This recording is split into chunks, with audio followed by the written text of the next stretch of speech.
بالنسبة لهم في هذا المساء واحد من يحتسب في هذه اللحظات في الدقيقة 9 يبحثون عنها في مواجهة أعتقد بأن مسألة الحصول من خلالها مع الترجي سنوات وسنوات لدينا كرة، لكن الكرة الليبي ونتحدث بكل تأكيد حينما نذكر اللاعب النيجيري من الأيام كان موجود جيجي أوكوتشا، نجم الكبير، جوهرة من الجواهر كرة القدم الإفريقية، واحد من أفضل من أنجبتهم كرة القدم النيجيرية والإفريقية. لدينا كرة في الجهة اليمين من ملعب المباراة، الدقيقة 10 الآن من هذا اللقاء.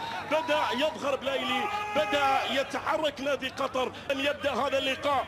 لمن ستكون البداية؟ هل هي للملك؟ فمن يجد خلف هذه الكرة؟ كرة ترسل عرضية لكن الكرة تبعد والكرة إليها والنتيجة ما زالت سلبية. يوسف يتقدم، بلايلي ينطلق، يمرر أكبوتو، الكرة للملك، سقوط وركلة، وبالتالي بطاقة صفراء وركلة جزاء في لقطة هذه اللحظات. ومن يتقدم لها هو من صنع، من يتقدم بلايلي، يتقدم بلايلي العاشر، محارب من محاربي الصحراء. وذهب بلايلي من أول أهداف مع الملك، والذهب أصلا ذهب يا ملك. 1-0، هدف يأتي في توقيت مبكر جدا. المباراة اللي انتهت ب7، أول انتصار له كان على حال وطويلة كانت له لاعبا ومدربا. سقوط على أرضية الملعب. هذه هي الإعادة والكرة التي تحولت بعد ذلك إلى رمية تماس. كيزا لوبيز بأن الملك هو أكثر جاهزية. يوسف بلايلي يمرر أكبوتو والكرة وصلت سهلة. كان وسيبقى كذلك نادي قطر تمام بطولات دوري الأولى في موسم 66 بطولة الدوري. النجم الكبير الكابتن عبد العزيز حسن، والذي بلا شك من خلال نفس بأن يتمكن لاعبي نادي قطر في هذه المباراة من الوصول إلى ال3 النقاط المهمة، والتي فريق بعد مرور أول 28 دقيقة في هذه المواجهة. وبالتالي أكيد بأن يجب أن يفكر في كيفية الوصول في قادم اللحظات. ننتظر أداء أفضل، ننتظر سجل. هذا هو الواضح أمامنا. النجم الدولي بوت، ونتحدث عن اللاعب كان عن طريق دانيلو كارنادو. يعني في هذه المواجهة تعد إليها في هذا الشوط الأول، والنتيجة تشير حتى اللحظة إلى تقدم بهدف مقابل لا شك. بوتو يتعادت، وصلت بلايلي، يتقدم. البصمة الأولى، الانطباع الأول لأي لاعب يخوض مباراة الأولى مع أي فريق أفضل من أن يسجل. أفضل مع الترجي 4 بطولات دوري تونسي، 2 دوري ابطال افريقيا، افضل لاعب افريقي في العام 2019. ساتحدث لكن نبقى مع هذه الكرة التي تنقل في ملعب المباراة الى رمية تماس. كرة وصلت في الجهة اليسرى عند ليلي، كرة ما زالت في حوزته، يبحث عن التقدم في الجهة اليمين. مراد ناجي يرسل كرة، بن يطو ارتقى عالي ارتقاء في هذه اللقطة مع أليخاندرو غالفيز، رغم أن أليخاندرو غالفيز أطول من محمد بن يطو. اليمين سقط على أرضية الملعب، واللي على ما يبدو لي هو يوسف بلايلي.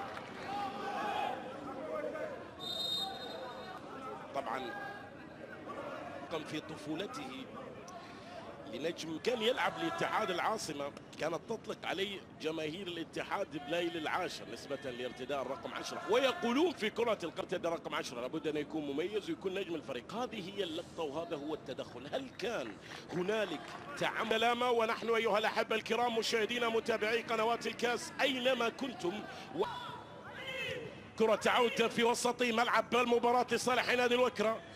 تنقل في الجهة صحيح. وصلت الآن بلايلي يتقدم في الجهة اليمين ينطلق، لكن الأفضلية العددية للاعبي نادي الوكرة على مستوى طبعا تواجدهم في خط عدم وبتمركز المناسب داخل المنطقة. كرة تنفذ لكنها تبعد، والكرة وصلت نادي الوكرة إذا ما أراد أن يعود للمباراة، إذا ما أراد أن يعود للقاء. وبكل تأكيد قد نشهد الكثير من التغيرات على مستوى شوط المباراة الثاني. ما زال كرافيان يعود، ركنية تنفذ الآن عالية في هذا المكان، لكن الكرة أبعدت من جانب لاعبي يبحث عنه السيد يونس علي في هذه المباراة وعن متعة أخرى في شوط المباراة الثاني بكل تأكيد. بلايلي يتقدم في هذه تحولت في الجهة اليسرى، كنترول واستلام من يوسف بلايلي والمدربين العرب في المقام الاول، وبعد ذلك طبعا المواطنين. لنا نتحدث عن عدد من الاسئله الان في وسط الملعب. انطلاق بلايلي يتقدم، يمر من 2 مر تقدم، لكن الكره لوكاس مينديز من كلف برقابه بلايلي. لا شك بان عليه مسؤوليه كبيره جدا في هذه المباراة، لا شك بأنه سيعاني الأمرين في هذا اللقاء بلاعب. ونتابع بلايلي تقدم كرة، لكن حراني أجمل. الشوط الثاني أحلى، الشوط الثاني غير عن شوط إلى وضعه الطبيعي. يوسف بلايلي يرسل كرة داخل منطقة، كرة، لكن الكرة قد كريمي بدأ يتحرك، بدأ يظهر بصورة أخرى ومختلفة. الكرة العرضية لكن أبعد نادي الوكرة على أن يتراجع. ركنية تنفذ لكن الكرة تبعد من جانب يوسف بلايلي. المحاولة ما زالت مستمرة قائمة، لكنها في شوط المباراة الثاني في هذا اللقاء. يوسف بلايلي كنترول بشكل ممتاز، ثم نقله لاكبوتو في الوضعيه، ويفرض عليه ان يتراجع للخلف دفاعا عن مرماه. القادمه في غدا بطاقه صفراء ظهرت على عمر علي، سقوط على ارضيه الملعب. من ملعب المباراه لصالح نادي قطر. يتقدم بلايلي، يمر، لكن على من؟ كان على حساب نفس النادي اللي يواجه اليوم، على حساب نادي قطر في الجولة الثانية من الموسم الماضي.